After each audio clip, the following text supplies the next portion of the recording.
Nick Walker backs up his guarantee, winning the 2021 Arnold Classic title. Alongside Chris Aceto, I'm Siddique Farooqi. Chris, we posted on our Instagram just about 10 minutes ago, a superstar is born. Nick Walker announcing himself in big fashion tonight. Yeah, this was an unbelievable showing that had come out, in his second pro season, basically, win the New York Pro convincingly, come in here, definitely had the lead coming out of prejudging, but came in absolutely better tonight than he was at prejudging. I thought he was fuller tonight. I thought he was harder tonight. And, he had all the tools to win the show, which he did. And he is... he's someone to look out for in 2 weeks. He's got a back double bicep that can beat a lot of people. He's got an ab shot that can beat a lot of people. And he's got a front double that can beat a lot of people.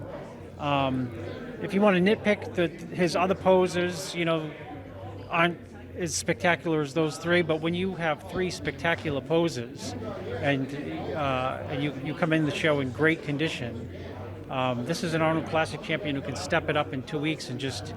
I'd be stunned if, he wasn't in the first call out of 6. Shocked. He's like a shoe-in for the first call out. That's where I was going to go eventually with you, his prospects at the Olympia, because you look at the quality of this kind of a lineup. This was no slouch lineup. This was, billed as one of the top lineups that we've ever seen at the Arnold Classic. And he came in and absolutely dominated from start to finish, and you said it, whatever he brought in prejudging, he was even better here tonight. Yeah, he's better tonight, and he's got the best, most boring routine ever. And what I mean by that is he doesn't have anything special with this routine. It's not like to the music. Doesn't seem choreographed. He comes out and he hits the muscle shots, which he's got, and he's got a fantastic stage presence about him that when he hits the shots that he's hitting, regardless of it being choreographed or whatever, it's a great routine because it features his strengths. It's the oddest thing, so even in the posing round, he knows how to, deliver something that looks, special, or matches his physique. Well, Chris, I'm going to borrow one of your words because before Nick Walker was awarded the Arnold Classic title, he was awarded the Franco Columbu Most Muscular Award. I'm going to use one of your words to describe what he showed tonight, and that is cartoonish. He pops off the screen. We talked about his progress pictures leading up to this show, and obviously very transparent in his progress. But until you put him next to those competitors, until you put him next to that lineup, you really didn't know. But he certainly validated that tonight. Well, he has, besides a fabulous back double bicep, he's got fabulous arms and delts. And, bodybuilding audiences go crazy for arms and delts, like a Rolly Winkler, I can't say enough good things about how impressed. I mean, he was so impressive tonight. In the context too of it being a competitive lineup, but also to be a second-year pro, being at the Arnold, being in a competitive lineup, not only to win it, but to seem like to have that level of confidence. That's exactly where I was going to go next. The moxie that he showed, not only tonight, but leading into the show, making that guarantee that he was going to win the Arnold Classic, never a doubt.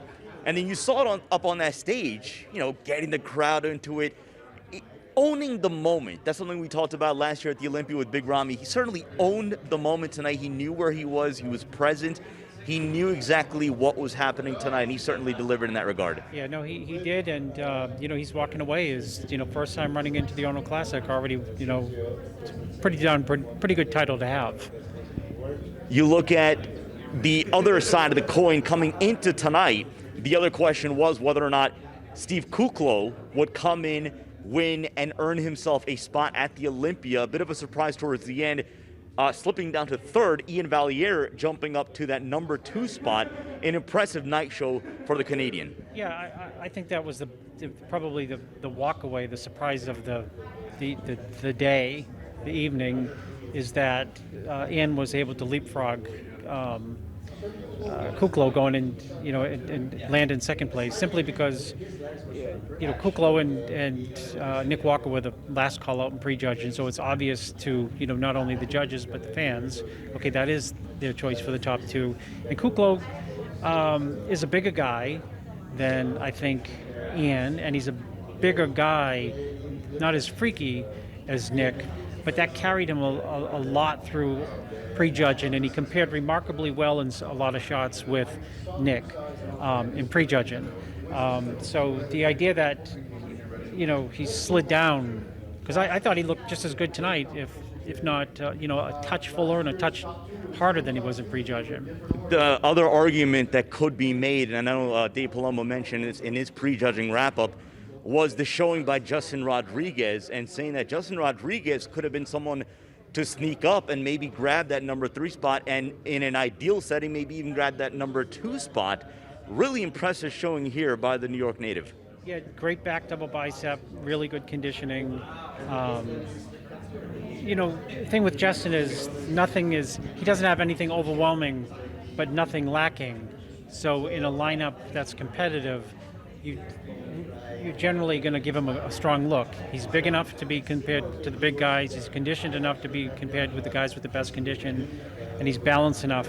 Same thing to be compared, in that first call out, and that's how he ended up in the spot that he landed in. Another competitor who really had a better showing here in the night show, and then capping it off with his second consecutive Best Poser Award, Ed Corney Award, and that is Sergio Oliva Jr. We talked about in the prejudging. A bigger package. Tonight coming in, more refined look. Yeah, it's after Nick Walker was a battle of big guys. I think minus Justin Rodriguez because he's shorter, but yeah. Ian and Sergio and Kuklo, they're all tall, they're all wide, they're all broad. You can mix them up. I thought they all looked impressive. Classic Physique, Terrence Ruffin arriving and winning that signature show title last year, finishing second here at the Arnold Classic, and then of course finishing up runner-up to Chris Bumstead at the Olympia after he won. Certainly had the wry smile on his face. Bob Ciccarello, asked him if he had a message for Chris Bumstead, and Terrence Ruffin is a humble guy. So look, I'll see you in a couple of weeks. But certainly a much better showing here in the night show as opposed to prejudging, and a deserving win for Ruff Diesel. Well, they come to routine a little bit. He's got the crazy routine. Yeah. And he's built for the class. I remember the first year they had the inaugural year. He was in it, the Classic Olympia, and he ended up like 10th or 9th or something like that. Right. And the interesting thing is he looked perfect. Absolutely perfect the first year they ever had the Classic Olympia.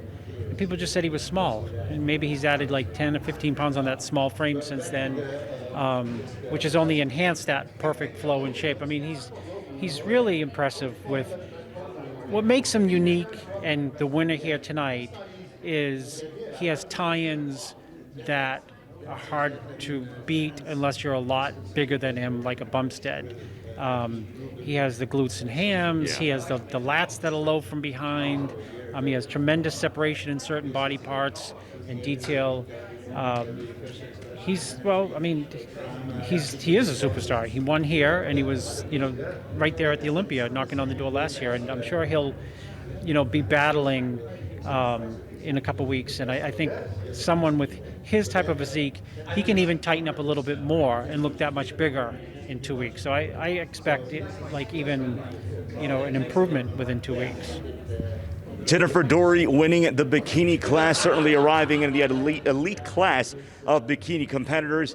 Missy Truscott winning her second consecutive Fitness International title, and that's kind of where I want to close this video, because she had her routine had John Meadows' voice in it. She dedicated her victory, clearly visibly emotional. Chris, the notable absence from this weekend was that of John Meadows. Every weekend that we would come here to Columbus, we would see John, we'd see him at the Olympia, and he just had that infectious excitement about the show, about being at the show, about all the competitors. He loved being in the middle of all of this. And it was very touching to see how many athletes, wrote their outpouring messages, missing John Meadows and the presence that was felt in these kind of settings, especially this weekend in his hometown, Columbus. Yeah, I mean, anyone who's been coming to the show for years, anyone who's been around bodybuilding for years knows who John Meadows is, and it's nice to see. I think Terrence alluded to him as well. Yes, so, correct. It's funny. What's not funny? It's just nice that people reference him and remember him because some people like him. He touches a lot of people. He's so genuine, or was so genuine, and it's hard to express in words what a great guy he was, and the fact that he made an impact. He probably didn't know when he was in it that he was impacting people. You know what I mean? He was just doing what he likes to do. But after the fact, now that he's not here, people realize, well, John Meadows really had a big impact on me and others. And, it's nice to see people to remember, him in their speeches or just, the chatter on the weekend. John Meadows was the type that always made you feel as if you were the only one that he was rooting for. A genuine person, somebody who had no agenda, just a love for bodybuilding, for bodybuilders, and everything that it is that we do here at the Arnold Classic and throughout the course of the bodybuilding calendar year.